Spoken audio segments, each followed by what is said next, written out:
Robert Mascol ay nagbalik, mas tumanda at mas matalino at naging mas brutal kaysa dati. Naiwan siyang nakikipaglaban para sa kanyang buhay matapos ang mga pinsalang natamo sa isang pag-atake sa isang mafia compound sa Southern Italy.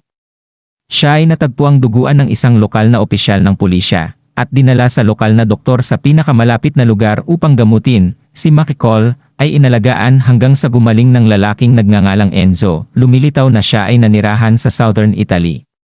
Ang isang banta sa kanyang bagong natuklasang nakapayapaan ay ang mafia na brutal na nagpapatakbo sa lugar.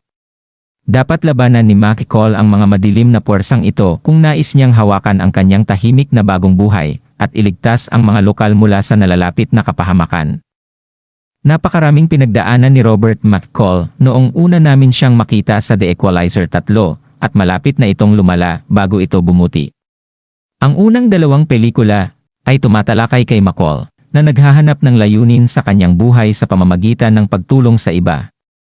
Siya ay patuloy na may pagnanais na tumulong sa iba na nasaksihan ng paraan ng kanyang pagprotekta sa mga lokal sa nayon. Gayunpaman, ang pelikulang ito ay tumatalakay sa pinakamahalagang tanong sa lahat, makakamit pa ba ang kaligtasan at kapayapaan pagkatapos ng lahat ng nangyari sa kanya? Sino ang nagligtas kay Macecol? Si Gio Bonoxi, ang pulis na natagpuang si Robert Macecol ay malubhang nasugatan at nakadapa sa kanyang sasakyan sa gilid ng kalsada sa simula ng pelikula. Kaya't kapag si Gio ay dinala sa gitna ng nayon at binugbog at binaril ng masamang mafia na si Vincent 40, dapat na pumasok si Macecol sa eksena upang iligtas siya. Hiniling ni Vincent na ang taong pumatay sa kanyang kapatid na si Marco ay ibunyag ang kanyang sarili. Pumasok sa eksena si Macecol at ibinaba ang kanyang mga baril at sumuko. Handa siyang ibigay ang kanyang buhay para protektahan si Gio at ang iba pang mga taga-nayon. Nang malapit na siyang barilin, sinagip siya ni Enzo, nagpaputok ng baril bilang babala sa mga mafia, at sila ay umatras. Umalis ang Italian mafia na may pagbabanta kay Macecol. Paano pinatay ni Macecol si Vincent? Hindi nag-aksaya ng oras si Macecol sa susunod na hakbang, at inatak niya ang grupo ni Vincent. Pinagpapatay niya ang bawat alipors na humaharang sa kanya sa pinakabrutal at nakakagulat na paraan. Hinahanda niya ang pinakamahusay at brutal na paraan para kay Vincent at nahanap niya si Vincent na nakayuko sa kanyang silid sa halip na magdulot ng katulad na kamatayan sa kanya na naranasan ng kanyang alipors. Pinilit siya ni Macecol na uminom ng sarili niyang mga nakamamatay na gamot.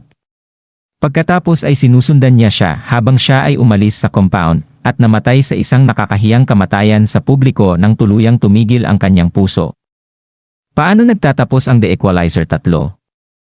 Bumisita si Macecol, isang CIA agent, na si Emma, sa ospital kung saan siya nakahiga pagkatapos ng muntik nang mamatay sa pambobomba sa kotse na ginawa ng mga mafia.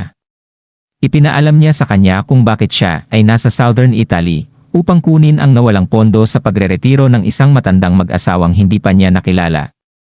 Pagkatapos ay inatasan niya siya ng trabaho na ibalik ang mga pondong ito sa mag-asawa sa US. Nagtatapos ang pelikula na si Robert Macecol ay nasa Southern Italy pa rin at tila nag-i-enjoy sa kanyang pagreretiro. Nakikita siyang nagdiriwang ng tagumpay ng mga lokal na kupunan ng soccer, kasama ang iba pang mga taga-nayon habang dumarami ang mga fans. Mukhang natagpuan na niya ang kanyang kapayapaan pagkatapos ng lahat.